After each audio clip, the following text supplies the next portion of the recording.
Eu quero compartilhar o Evangelho e ter o máximo de tempo possível para conversar com você. Mas eu quero que você fale comigo.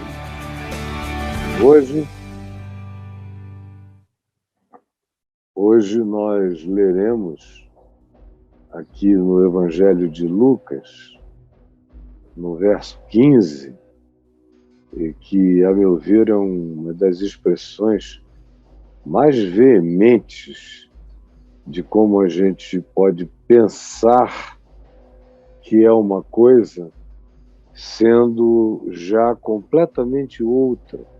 Como é fácil a gente não se enxergar. E aqui, no contexto antecedente, desde o capítulo 15, que Jesus está falando com um grupo de pessoas, de fariseus, religiosíssimos, fanaticíssimos, obedientes a uma quantidade enorme de regimes externos, de dietas de tudo, contra a natureza do ser, se poupavam de alegria, se poupavam de prazer, se poupavam de relacionamentos agradáveis, viviam de jejuns e de orações, viviam de abstinências, viviam de proibições e foram ficando seres cadavéricos, sem se perceberem, ao mesmo tempo em que com eles estão os escribas, que não comem a palavra viva de Deus, só comem letras, só comem exegeses, só comem leis de interpretação, só comem doutrinas, só comem essas coisas que não alimentam o espírito, não alimentam o ser.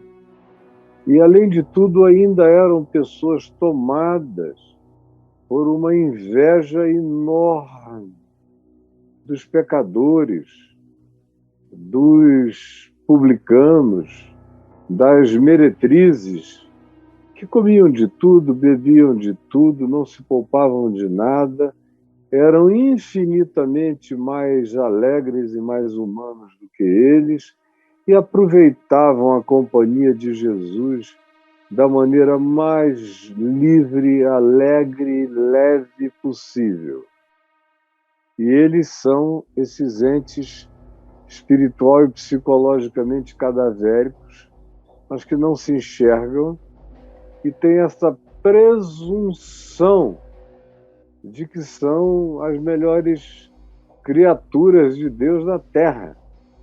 E aí Jesus conta algumas parábolas para dizer a eles: olha, vocês que se acham achados são aqueles que ficam aí no aprisco, vocês com vocês mesmos, porque Deus está gastando e investindo o tempo do amor e da misericórdia para socorrer aqueles a quem vocês desprezam.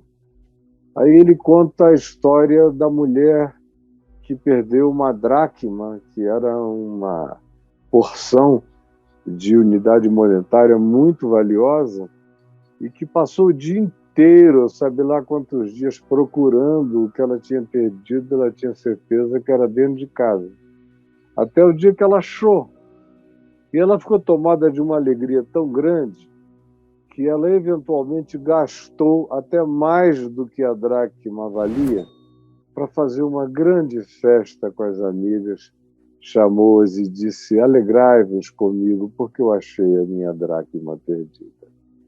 E aí Jesus disse assim: olha, o que vocês estão vendo aqui de esbanjamento da minha alegria, chamando os meus amigos e as minhas amigas para um banquete, é porque eu estou achando gente e valores preciosos que estavam perdidos na vida.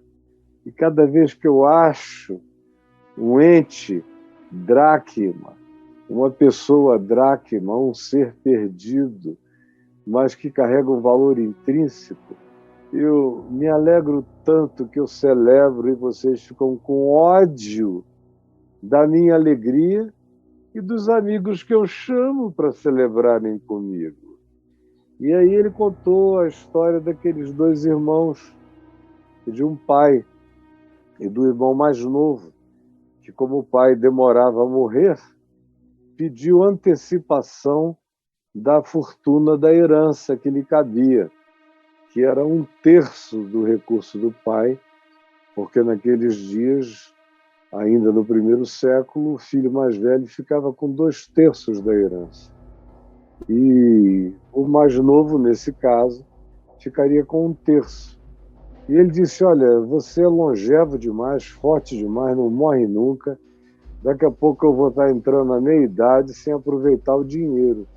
Então, por favor, já que você não morre, me antecipa a herança.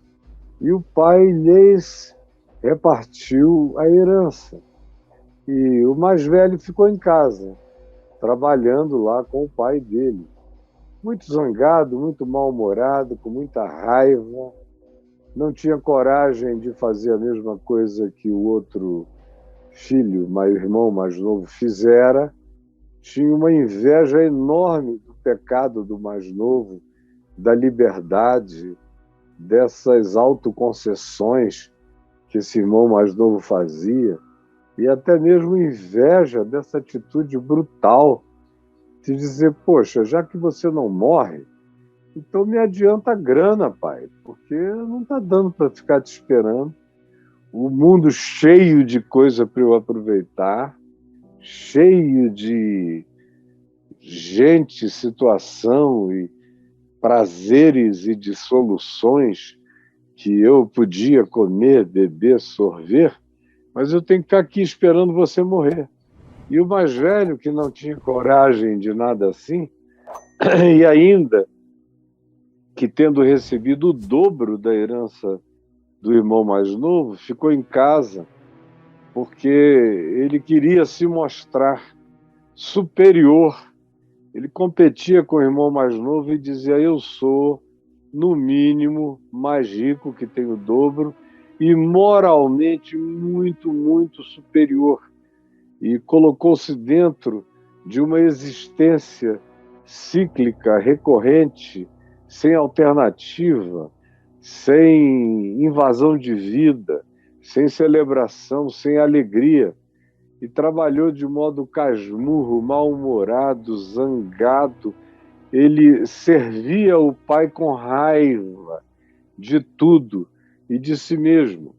E aí, quando o irmão que foi, depois de tempos e tempos e tempos longe, foi a miséria absoluta e caiu em si e viu a idiotice que tinha feito e resolveu voltar para casa arrependido, o pai o acolheu, mas o irmão mais velho ficou com ódio, com ódio, com ódio, com ódio do irmão, cara de pau, que depois de ter perdido tudo, após ter comido todo mundo, bebido todas, torrado a grana inteira, sem coisa alguma, como um maltrapilho, um mendigo, um ser homeless, voltou para casa e o pai o recebe e ainda manda revalidá-lo como filho, anel, roupa, sandálias, manda matar um novilho engordado para um churrasco comunitário, chama todo mundo, contrata a melhor música da cidade,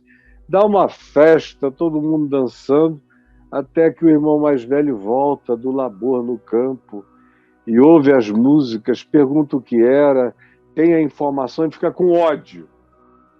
Com ódio, com ódio, com ódio. Com ódio do pai, que era capaz dessa extravagância de generosidade, e com ódio do irmão, que tem essa cara de pau horrível de perder a sua parte no dinheiro e agora voltar com o rabinho entre as pernas, pedindo compaixão e misericórdia, e esse pai que não tem limite acolhe esse cara só porque ele está arrependido e quebrou a cara. Então, A história viaja assim, com o pai tentando dizer para o filho zangado: meu filho, tudo que é meu é teu. Por que você está assim? Você tem direito a tudo. Eu não tenho mais nada. O que eu tinha, eu dei 1/3 para o teu irmão e os outros 2/3 eu dei para você. Então, praticamente, eu vivo com você e não você mais comigo. Você é o dono de tudo. Por que você não viveu com liberdade a graça que eu disponibilizei a você? Por que você se castrou, se podou, se fechou, se ensimesmou, se amargurou e ficou tão amargurado que não consegue nem ver a desgraça do seu irmão e como ele voltou para cá em estado de indigência? Se a gente não o acolher, ele perece por aí. Por que você fica com raiva do perdão, com raiva do acolhimento, com raiva da graça, com raiva da boa nova? E o cara não se deixava conciliar nem pelos apelos do pai. Aí vem uma outra história, é a última desse contexto, que é do administrador infiel, que era um cara espertalhão, que estava dando a volta no patrão, colocava um ágio, colocava um overprice, ou aumentava o custo das coisas, das commodities que ele vendia da fazenda ou do patrão dele para sobreviver, se ele botava sempre para ele uma quantia grande. Ele estava ficando rico na mentira, na situação de usar o bem do outro para o seu próprio ganho, sem a honestidade de viver exclusivamente da parte que lhe dizia respeito como um administrador que fosse fiel. Mas ele não, ele queria ser o espertalhão, até o dia em que ele foi flagrado e entrou em pânico e disse: agora virá o meu senhor, vai me tomar tudo e eu vou ter que ou trabalhar na terra, arando a terra de alguém, e eu não tenho nenhuma força, nenhuma experiência, passou da idade, nunca trabalhei no pesado, não vou aguentar, tenho as mãos finas, não suportarei esse sacrifício. Mendigar, ir para a rua, sentar na esquina, eu tenho vergonha. Todo mundo me conhece como um cara que tinha posição na sociedade, que tinha um super emprego, e agora eu vou ficar sem nada na esquina. Eu tenho vergonha. O que eu vou fazer da minha vida, meu Deus? Aí ele teve uma ideia que ele achou brilhante e que aqui é colocada como uma expressão dele, dizendo: ah, já sei o que farei, já sei o que farei, que é uma espécie de eureka, de solução súbita, de iluminação solucionadora. Ele tomou a seguinte providência: chamou todo mundo de quem ele tinha cobrado o overprice, que devia dinheiro ao patrão dele, e falou: escuta, você deve quanto? O cara falou 100. Ele disse: escreve aqui 60, assina, paga e vai embora, estou te perdoando de 40. Na realidade, o cara devia só 60, os 40 era ele metendo a mão. E ele foi fazendo assim com cada um de todos. E todos iam embora gratos, dizendo: olha, no dia que você precisar de alguma coisa, você tem casa, você tem comida, você tem bebida, você tem minha gratidão, você não está sozinho. E ele terminou sem nenhum tostão, mas com uma legião de pessoas gratas, dispostas a acolhê-lo no dia que ele precisasse de ajuda. E aí, quando essa história chegou ao patrão dele, o patrão elogiou, falou: esse cara é esperto. Esse aí ele é tão sábio na malandragem dele que ele não merece nem punição. Ao contrário, o patrão elogiou o sujeito porque o patrão disse: eu pude reaver tudo que era meu. E, embora ele tivesse cobrado mais, a parte que me tocava veio inteira. Ele perdeu a parte dele, esperto. Mas tem gente grata na cidade toda em relação a ele. E o elogiou porque ele agiu com sabedoria, com esperteza. Então Jesus fez uma recomendação aos seus discípulos, ouvida pelos fariseus e pelos escribas que estavam ali, ouvindo essas histórias com ódio, porque para eles todas essas figuras que Jesus usou para ilustrar a relação dele com as pecadoras, os pecadores, os publicanos, as meretrizes e o pessoal que os religiosos abominavam, todas essas ilustrações eram horríveis para eles, que eram avarentos, que não eram capazes de deixar 99 para ir atrás de um, que não eram capazes de, por alegria, gastarem até mais do que o que tinham encontrado, só para celebrar um momento de prazer. O pessoal que achava patético o pai ter dado o dinheiro antecipadamente da herança para o filho mais novo, que gastou tudo.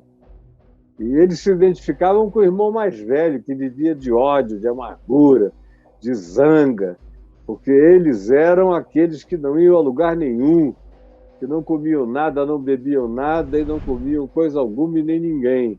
E ficavam cheios de pecado amargurado no coração, mais doentes do que o próprio pecador. E agora que esse administrador infiel, que arranja essa solução, e a recomendação de Jesus, que para eles é patética, quando Jesus disse aos seus discípulos das riquezas de origem iníqua, porque na realidade, gente, toda riqueza é de origem iníqua. Quando alguém está ganhando, alguém está perdendo. E quando alguém está ganhando muito, alguém está perdendo muito. E quando alguém está ganhando demais, muitos estão perdendo quase tudo. A terra não é o bastante para dividir e socializar os bens do planeta no mesmo nível dos seres mais elevados financeira e economicamente, e haver ainda recursos para todos os habitantes da Terra. Não é assim que funciona. Se não houver equidade, justiça mínima, distribuição relativa, o que vai acontecer, pelo menos, se não houver distribuição relativa, ainda que não totalmente equânime, mas diminuindo os gaps das diferenças e das injustiças e das iniquidades, se não houver esse cuidado, uns vão ficar com tudo e outros vão ficar com nada, e a tentação para roubar, para se apropriar indebitamente, é algo praticamente inevitável. Mas Jesus sabe que toda grande produção financeira, por mais que a pessoa que arregimente esse sucesso seja alguém que tente viver bem, a metafísica do dinheiro, a origem, a motivação do recurso, do poder financeiro, do poder econômico, tudo isso tem origem iníqua. Alguém ficou com muito, muito, muito, e alguém com pouco, pouco, pouco, ou quem sabe com nada. Portanto, Jesus chama de riquezas da origem iníqua. Ele disse: não tem jeito, o mundo todo é assim. Então façam como o administrador infiel, que pelo menos usou a parte dele para fazer amigos, investiu no futuro imponderável, para que quando as riquezas faltassem, os amigos o recebessem. Assim, eu recomendo que vocês façam isso, invistam nas melhores causas, nas melhores pautas, nas melhores ações da vida. Porque quem é fiel no pouco, também é fiel no muito. E quem é injusto no pouco, também é injusto no mundo, no muito. Se, pois, não vos tornastes fiéis na aplicação das riquezas de origem iníqua, injusta desse mundo, se nas riquezas que já têm origem iníqua, que já vem da motivação egótica, vocês não conseguem praticar nem o mínimo bem com isso, quem é aquele que vai confiar a vocês as verdadeiras riquezas?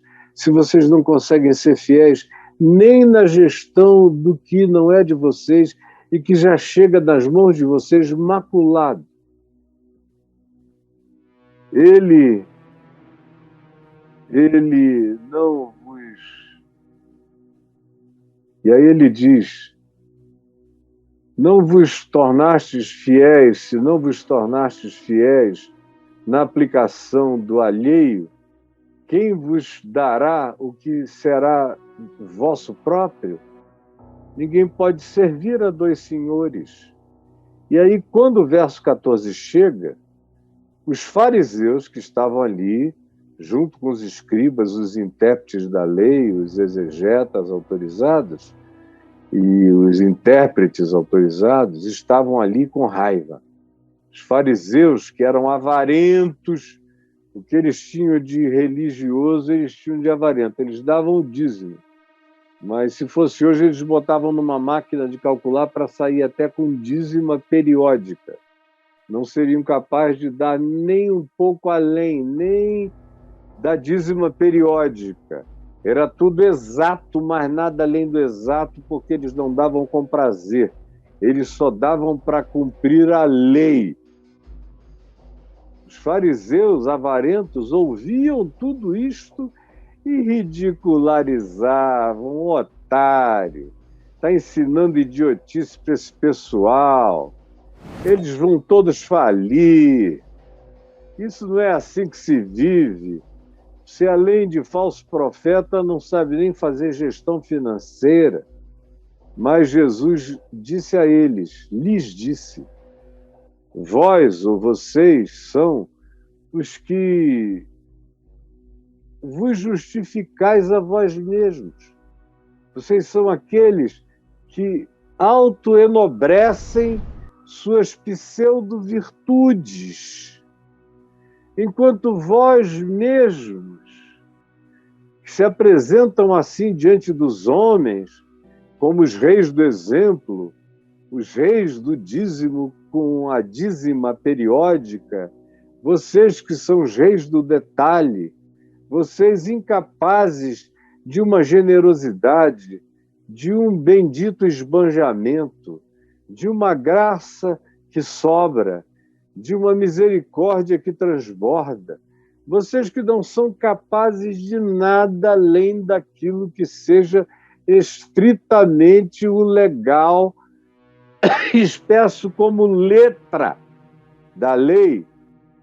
Eu quero dizer a vocês o seguinte: Deus, no entanto, conhece os vossos corações. Deus, no entanto, conhece os vossos corações.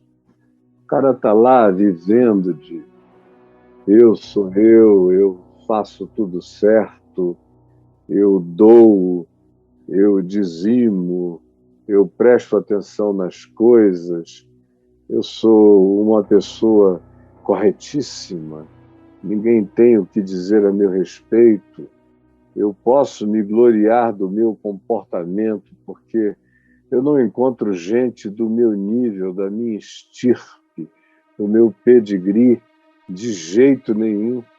Então, vocês que se autoexaltam, que se acham superiores às putas, às meretrizes, aos funcionários públicos que metem a mão num dinheiro aqui, num dinheiro ali, vocês que se sentem superiores aos empresários que sonegam, vocês que se acham melhores e maiores do que todo aquele que comete alguma forma de ludíbrio, vocês que se autocoroam Napoleões da moral, da ética religiosa, da superioridade doutrinária, vocês que são os reis da justiça própria, vocês que se justificam a vocês mesmos, vocês que se autossalvam,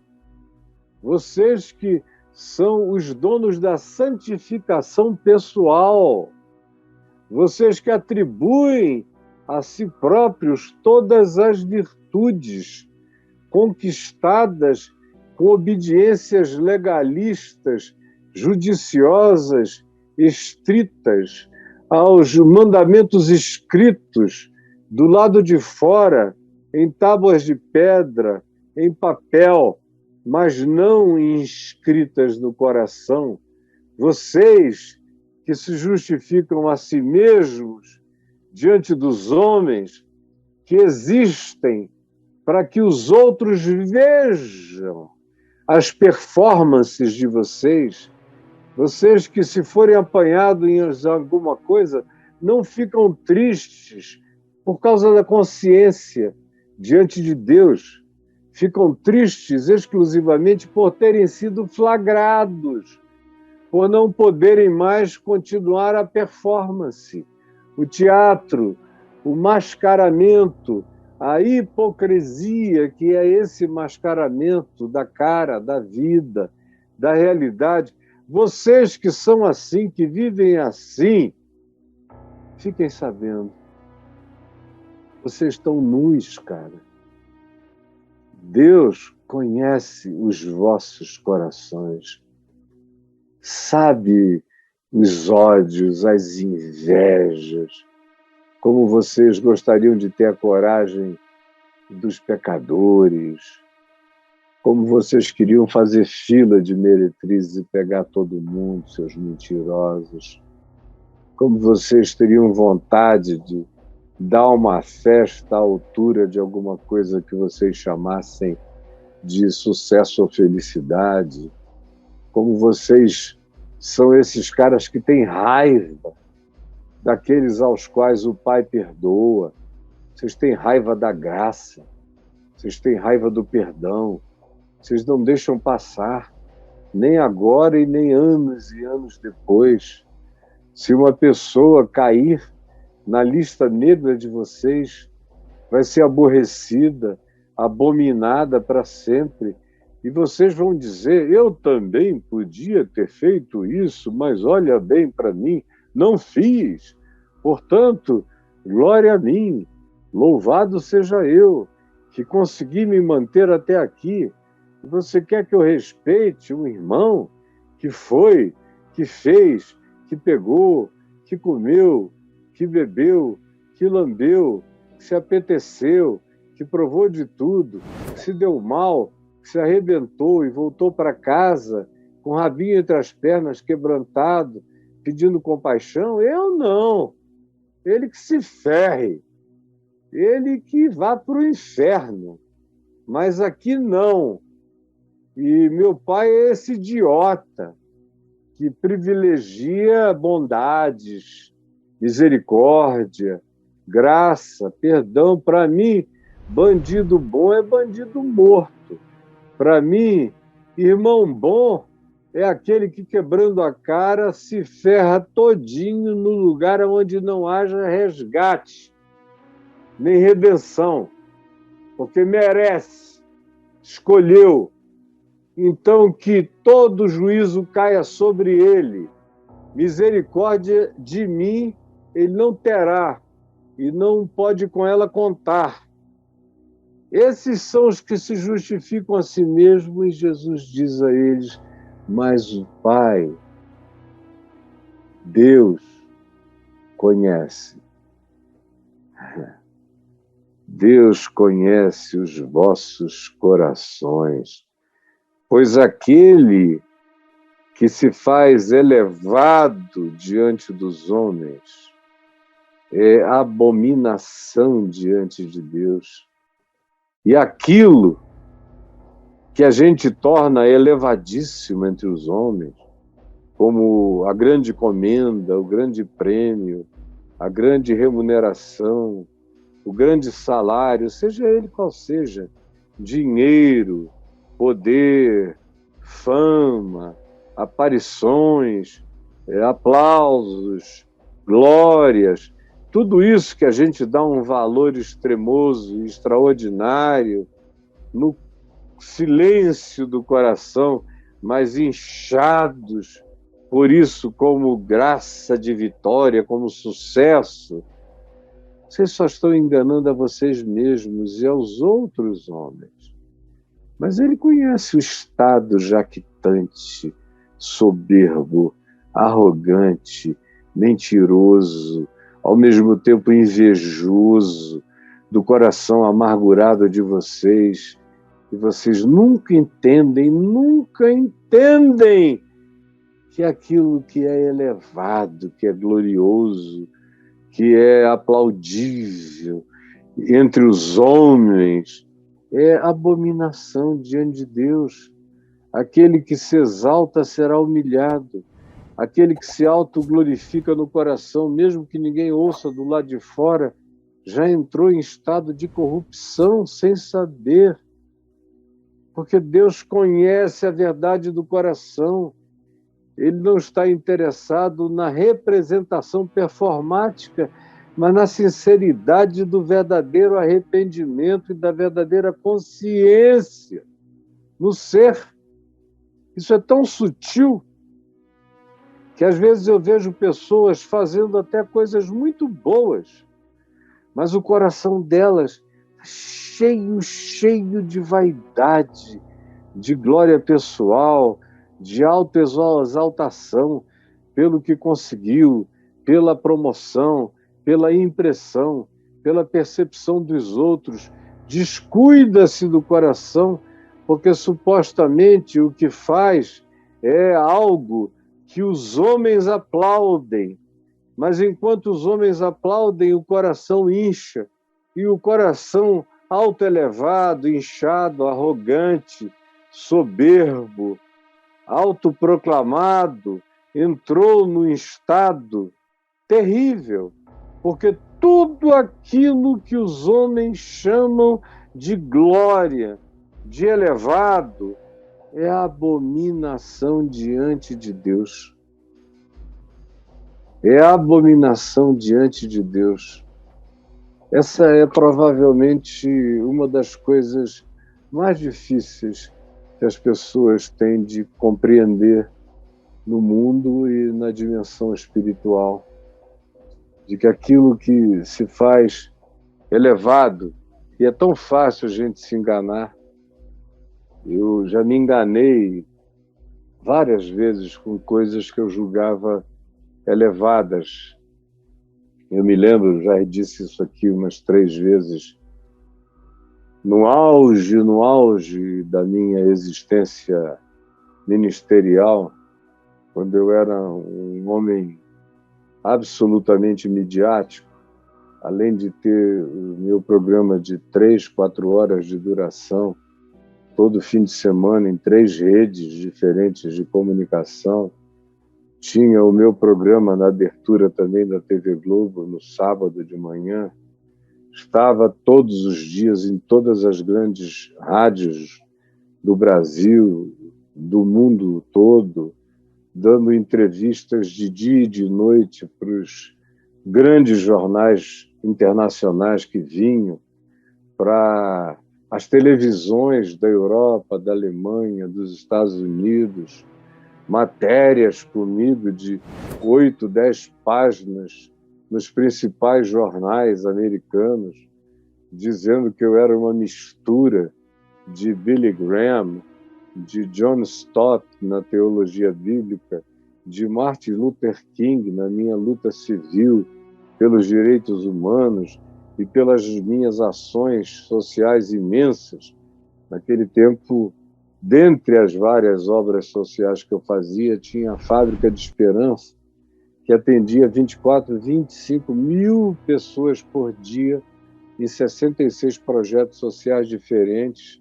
E eu tinha os parceiros mais importantes que se podia ter do mundo secular.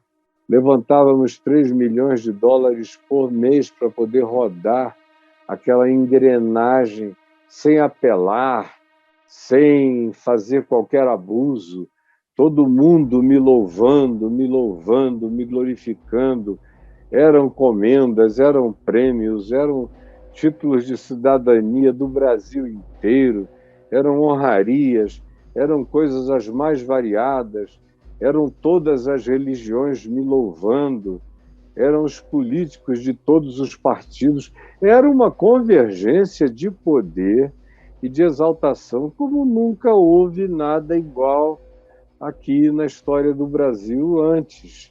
E por mais que eu buscasse ter um coração quebrantado, dar glória a Deus, por mais que eu passasse por aquilo assim, dando a impressão de que aquilo não estava me afetando em nada, com todos os empresários do país querendo me encontrar, almoçar comigo, os políticos de todos os partidos, os governadores, ofertas de todos os lados, entrevistas enormes em revistas alemãs, inglesas, entrando naquela lista de um dos maiores pensadores do século XX, como uma revista inglesa lá me classificou. Era uma loucura, era todo dia, o tempo todo, por anos e anos e anos.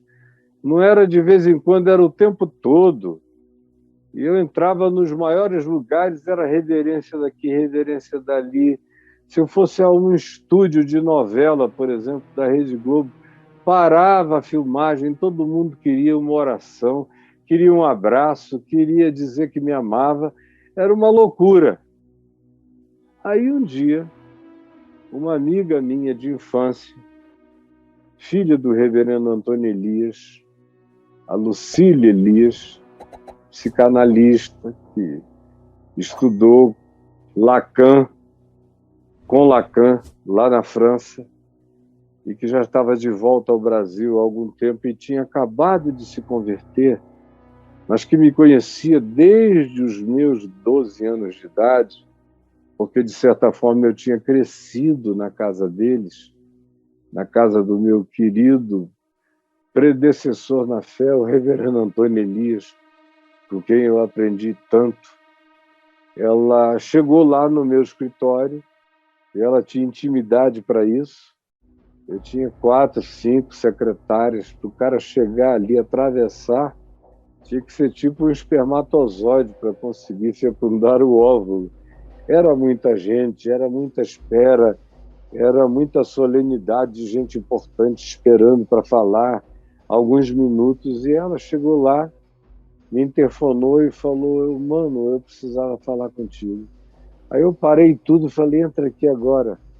O apelido dela, naquele tempo de juventude, era Cegonha, porque ela era pequenininha, então na casa ela era chamada de Cegonha. Aí eu falei: entra aí, querida Cegonhinha. Aí ela veio, sentou na minha frente e falou: olha, Caio, eu vim aqui porque estava ficando insuportável para mim não vir. Eu precisava te dizer que eu acho que você está enfrentando o pior momento da sua existência. É muita glória, cara.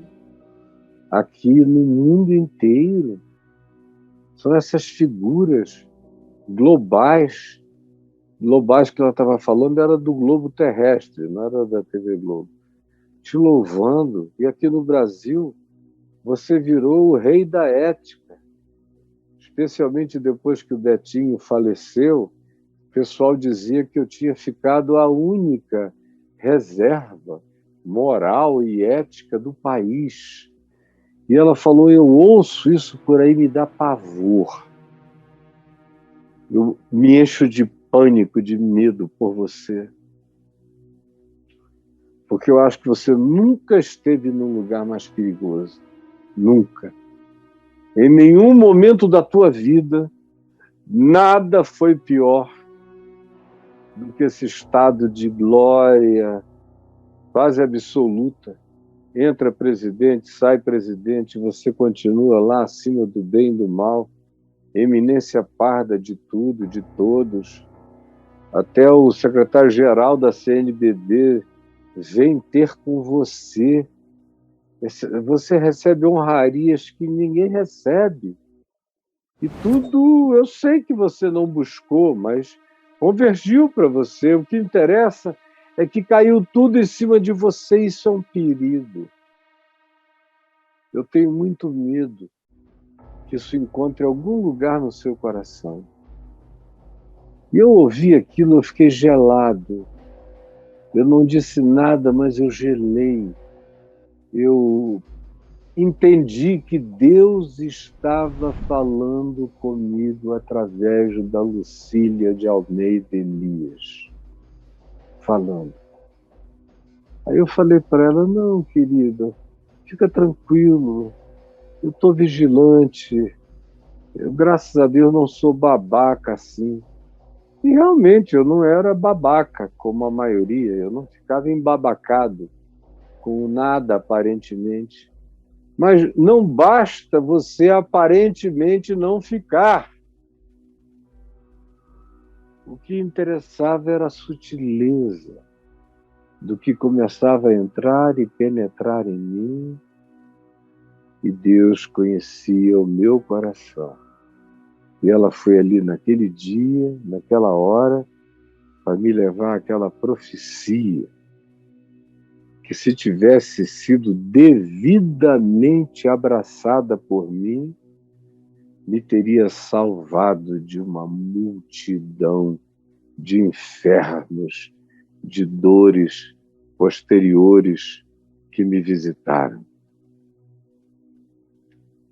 Quando eu leio esse texto aqui, eu não preciso pensar em ninguém. Em ninguém. Eu só contei as histórias antecedentes do contexto do Evangelho de Lucas 15 e 16 para você que está com esse texto em casa. Mas o que aconteceu comigo é o melhor exemplo para mim mesmo de que não existe ninguém bom para isso. Ninguém bom. Ou o coração do cara é como o de um João Batista. E aí, para isso, você tem que viver uma vida de João Batista, sem ser emprenhado nos ouvidos por nada nem ninguém, sem as honras planetárias e as glórias à sua volta, de todos os lados, sem as exaltações, sem os aplausos, sem as comendas, sem as titulações. Eu era doutor de divindade num college tal, num outro seminário tal. Era muita, muita glória, muita honra para todo lado. Todo ano era uma multidão de honrarias que eu recebia de empresas, de organizações, de autarquias, de governos de estados, de prefeituras, de países, como na Alemanha, na cidade de Dresden, onde eu fui honrado por milhares e milhares de pessoas de uma maneira inconcebivelmente gloriosa, ou em várias ocorrências na Inglaterra, ou nos Estados Unidos, ou os aplausos. O maior aplauso que eu ouvi na minha vida foi um dia no Anaheim Center, lá na Califórnia, depois que eu preguei uma mensagem em 2 Timóteo, em que houve uma efusão de aplausos de umas 30 mil pessoas durante quase 20 minutos em pé, sem pararem. E os dirigentes faziam assim para eles pararem, e eles não conseguiam. Eu mesmo que preguei, falei, meu Deus, esse negócio foi um transe. Tu me tomaste num transe. E aí aquela explosão. Um assessor do Billy Graham que viajava com ele, aquele era um evento organizado pelo Billy, veio para mim e falou, olha, viajando com o Billy Graham esses anos todos, nunca nem de longe vi uma manifestação dessa. Nunca vi no mundo. Rapaz, que transe! Parecia que você estava tomado Olha como é que o povo ficou. Lindo isso. Mas alguma coisa é semeada no teu coração, um pouquinho aqui, um pouquinho ali, você não nota, mas de repente algo vai crescendo e você não vê. Você amanhece o outro dia de uma maneira diferente, não percebe. É tudo muito sutil. E as coisas elevadas diante dos homens vão sendo apreciadas sutilmente, lentamente, humildemente, às vezes até quebrantadamente, cheio de glória a Deus. Não a mim, Senhor, mas a ti seja a glória. Mas era demais. A minha esposa, naquele tempo, mãe dos 4 filhos que tivemos, me dizia: Caio, é glória demais que você recebe. É demais, demais. Eu nunca vi nada igual na vida. Será que isso não vai te fazer mal? E eu dizia: não, você vê que eu continuo a mesma pessoa. Eu procuro o pobre, eu não privilegio o rico, eu abro os braços para todo mundo, eu não estou encantado comigo mesmo. Era isso que eu pensava. Mas enquanto eu dizia isso, eu já estava me justificando a mim mesmo diante dos homens. Não como um fariseu, mas como um ser piedoso. Porque a própria piedade desenvolve as suas dissimulações enganosas, mentirosas.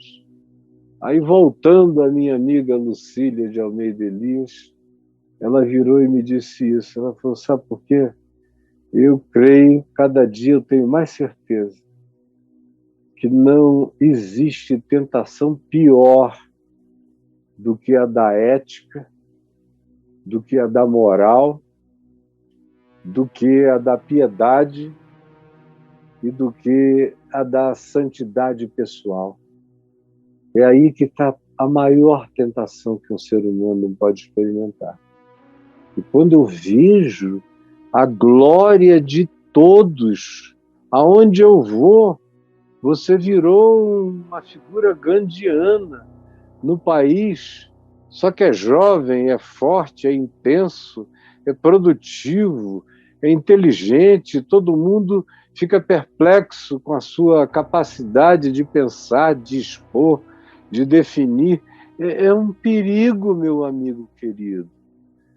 Eu dei uns beijos nela, agradeci, oramos juntos, ela foi embora. Eu fiquei muito pensativo naquele dia, mas logo, logo as coisas da glória foram se normalizando e eu fui esquecendo, até o dia em que, zapt, o laço é puxado e aquilo que você julgava elevado, Deus nunca deixou de saber, por mais disfarçadamente que fosse erguido um presépio de piedade, de justiça própria, ou de valor econômico, de dizer não desperdiço a dracma de Deus com bobagem. Tem certas coisas, você começa a cair na matemática da redenção. Não tem mais gente aqui do que ali, então esses aqui têm que ter mais atenção, como foi o caso da primeira parábola aqui da ovelha perdida, ou do filho pródigo.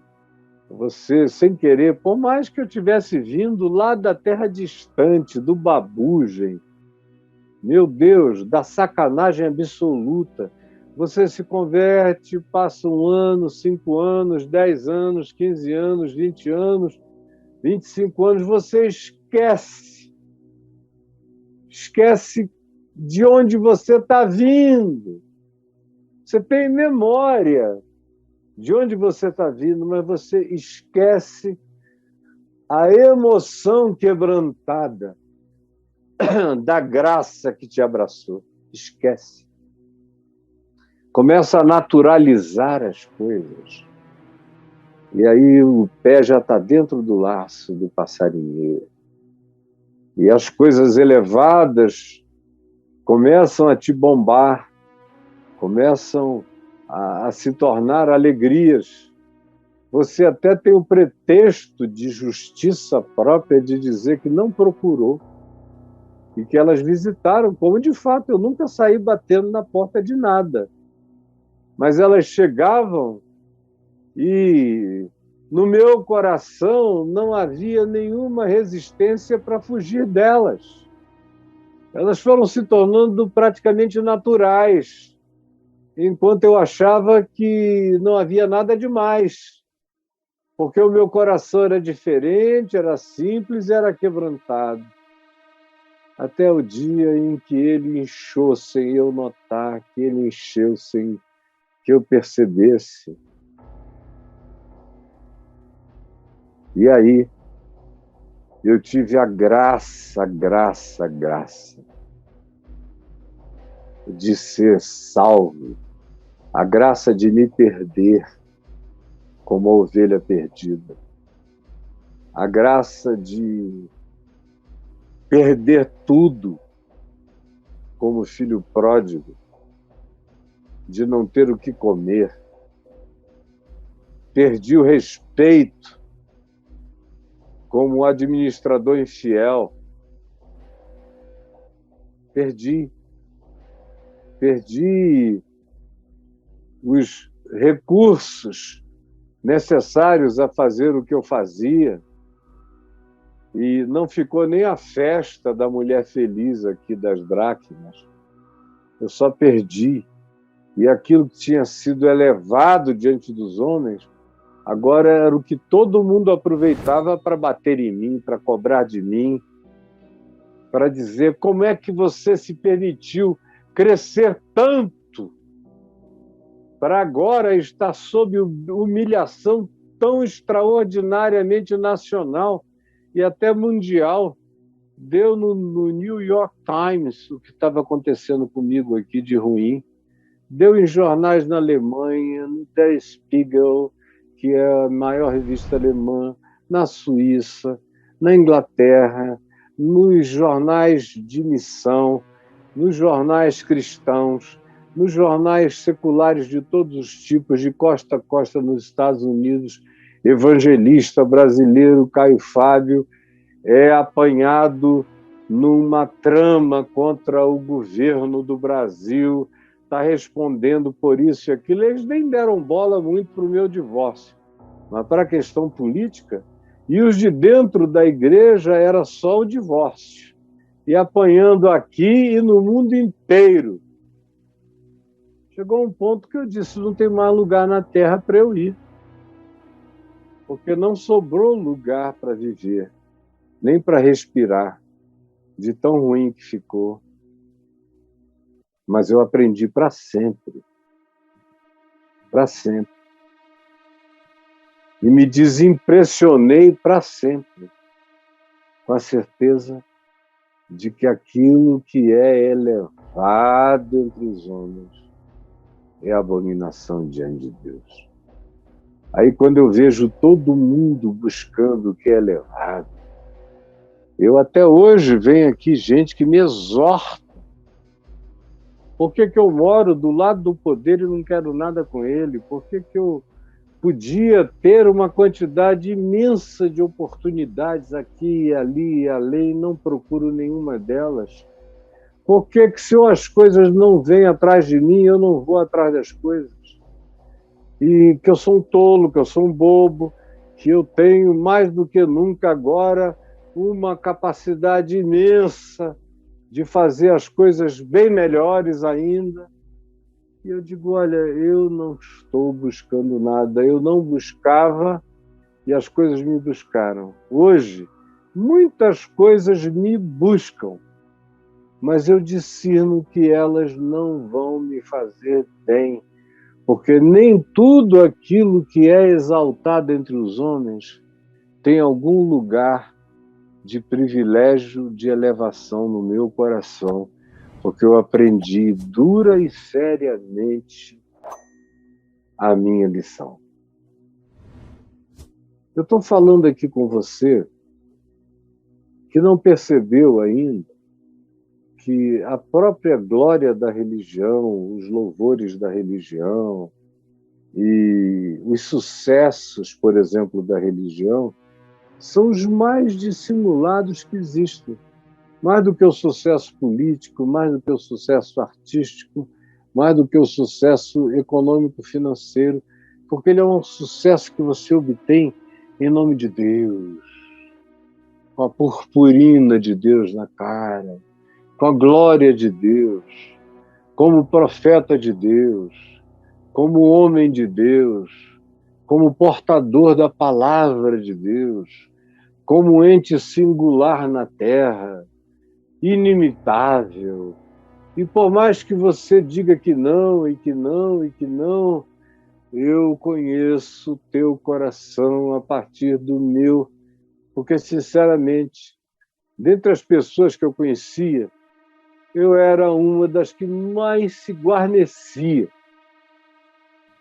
que tinha orado e jejuado mais tempo contra essa idiotice, que tinha um pai que de vez em quando dizia para mim: não esqueça que você é meu filho, e se você é meu filho, você é só um verme, porque eu sou um. Você é meu filho? E eu dizia: sou, pai. Então você é um verme, certo? E eu dizia: certo, pai. E ele ali, cuidadoso para que eu não entrasse em nenhum laço. Aí eu fui morar longe, os anos foram passando e as glórias universais foram crescendo. Não era uma coisinha aqui de uma cidade, de um lugar, nem só desse país. Aquilo foi ficando global, enorme. E o coração foi dissimuladamente, quando você começa a ser reconhecido nos grandes lugares do planeta, onde você não mora, e tem gente que te encontra num lugar distante da Inglaterra, de Londres, da Alemanha, ou da França, ou dos Estados Unidos. Ah, eu vi uma matéria sobre você no Los Angeles Times, que coisa! Aí começa gente daqui, gente dali, tudo que a igreja grande na terra quer que você vá. Os maiores ministérios querem que você faça parte das suas diretorias. É uma coisa que vocês não têm ideia. Como Nietzsche disse, com toda razão, não existia nada mais nojento aos sentidos dele do que perceber a glória conquistada por alguns em nome de suas virtudes cristãs, em nome de suas obras cristãs, na presença de Deus. Não há praticamente livro nenhum de Nietzsche onde ele não toque nesse tema. E praticamente todos os livros dele eu li no curso da minha vida. E uma das coisas que me impressionava era essa periculosidade que ele atribuía à tentação das virtudes cristãs, que eu vim depois a conhecer na minha carne. Mas eu conheci e creio de todo o coração que eu aprendi que aquilo que é elevado entre os homens é abominação diante de Deus. Na realidade, eu ia falar um pouco mais sobre outra coisa aqui. Eu ia falar sobre a justiça própria e o que ela produz no coração, de autojustificação, de autopiedade, de um monte de outras coisas que já estão implícitas no que eu estou dizendo, nessa autossantidade, nesses narcisismos dissimulados que vão tomando conta da gente, enquanto a gente parece estar vivendo ainda em piedade, mas já não está há muito tempo. Como outro dia, conversando com um amigo, que para mim ele sempre foi um menino, um grande menino que nunca vai virar um homem adulto mesmo. E aí a gente conversa vai, conversa vem. Conversamos sobre as lives que eu estava fazendo com muita gente, e ele falou: rapaz, você convida e vem gente de todo tipo fazer live com você, não é? Aí eu peguei e falei: pois é, eu só não fiz live até agora, acho que com você. Aí ele falou: bem que eu queria fazer uma live com você, mas eu não posso me queimar, não posso me queimar com algumas pessoas que desenvolveram antipatia por você, pelo que lhe aconteceu, elas nunca te perdoaram nem vão te perdoar. E eu perguntei: você acredita mesmo na sinceridade delas? Ele disse: não, eu acho que é só pretexto. Mas eu, de qualquer forma, não posso perder o dinheiro delas, nem o apoio da reputação delas. Então eu morro de vontade de pedir para fazer uma live com você, mas me prejudicaria. Aí eu olhei para ele, um cara que vivia lambendo o meu saco, lambendo tudo em mim, me exaltando de 5 em 5 minutos, dizendo que tinha aprendido a falar comigo, a pensar comigo, que a cultura que ele tinha ele pegou comigo, que os livros que ele lia eram indicações minhas, que fui eu que o protegi, que o cobri, que fiz tudo na vida, até já bem tarde, que a própria igreja dele só tinha se construído por minha causa. E agradecia, mas que ele não podia correr esse risco. E não faz muito tempo que ele me disse isso. E eu fiquei olhando, me retirei sozinho, chorei por ele. Falei: meu Deus, eu criei um monstro. E está aí esse cara sem pudor de me dizer isso, em nome da autoproteção conveniente, porque ele escolhe os inimigos com os quais ele quer combater e ele escolhe aquilo em relação ao que ele não quer se misturar. No caso, eu, que era a coroa dele, hoje sou aquilo do que ele foge, para ninguém perceber de onde ele vem, de onde ele aprendeu, de onde ele obteve, do que ele reproduz, de como ele é a minha imagem e semelhança disfarçado o tempo todo. E uma tristeza de ver que ele acabou abraçando aquilo que era elevado entre os homens, sem perceber que estava botando o pé num chão perigoso, solitário, de algo que acaba se transformando em abominação diante de Deus. Por isso eu queria perguntar a você: o que você considera elevado? O que você tem como referência de superioridade a ser buscada? O que você glorifica? O que você aplaude? Ou em relação a que você se aplaude, se gloria, tem como coroa de glória para você mesmo? Porque nessas percepções é que estão a profecia da sua ruína e da sua dissimulação. Eu vejo algumas pessoas vivendo isso explicitamente há anos e aparentemente nada aconteceu com elas. Porque tem gente que vai viver assim e morrer assim, nada vai acontecer com elas. Mas quando alguém é de Deus mesmo, o cara vai ser apanhado, vai ser descoberto e vai ter que ficar cara a cara com a sua verdade. Porque é o bastardo que não recebe disciplina. Mas o escritor de Hebreus diz que o pai disciplina, corrige o filho a quem ama. E se você é filho e não é um bastardo espiritual, você vai ser atingido frontalmente por isso, caso seu coração não reconheça antes, não se examine antes, não se quebrante antes, não se esvazie antes e não se nivele aos irmãos na comunhão com o próximo antes, porque o que nos salva também disso é nos colocarmos no mesmo nível de amizade relacional com todos os irmãos. Veja que nessas parábolas aqui que eu li anteriormente, o grupo que fica fora é sempre o grupo que não inclui. São os 99 que não incluem a ovelha perdida. É aquele irmão que não inclui aquele que se corrompeu sozinho, se arrependeu e voltou.